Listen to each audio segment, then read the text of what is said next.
ఎంత భయం అంటే ఇంట్లో పొద్దున్నుండి వాళ్ళమ్మని ఎంతలా అల్లరి చేస్తూ తినేసినా వాళ్ళ డాడీ వచ్చే టైంకి మాత్రం ఏమీ తెలియని అమాయకుల్లా సైలెంట్ అయిపోయి ఒక మూల కూర్చుని చదువుకున్నట్టు యాక్ట్ చేసేసేవాడు. అంత పెద్ద నాటకాలుడు. ఒకరోజు ఏమైందంటే, మన చిన్నుకి పుల్లట్లంటే చాలా ఇష్టం, కానీ వాళ్ళ డాడీకి అస్సలు ఇష్టం ఉండదు. అసలు ఆ అట్లే వేయనిచ్చేవారు కాదు. కానీ వాళ్ళ అమ్మ లక్ష్మికి చిన్ను ఇష్టాలు బాగా తెలుసు.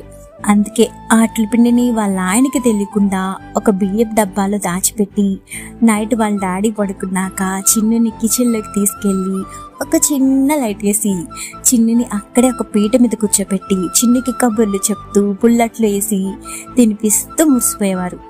చిన్నుపై ఎక్కువ ప్రేమ వచ్చినప్పుడు ఆవిడ కన్న తండ్రి అని దగ్గర తీసుకుని ముద్దాడేవారు. అమ్మ ప్రేమ అలా ఉంటుంది మరి కదా.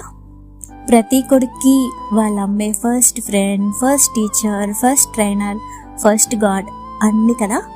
చిన్నుకి కూడా అన్ని వాళ్ళ అమ్మే. చిన్ను ఎంత అల్లరుడైనా వాళ్ళ అమ్మ వల్లే మంచి విలువలున్న అబ్బాయిలా పెరిగాడు. కానీ పాపం చిన్నుకి చిన్ననాటి స్కూల్ మెమరీస్ ఏమీ లేవు. ఇంట్లో ఉండే చదువుకునేవాడు కదా, ఆ 4 గోడల మధ్య గడిచిపోయింది పాపం తన లైఫ్.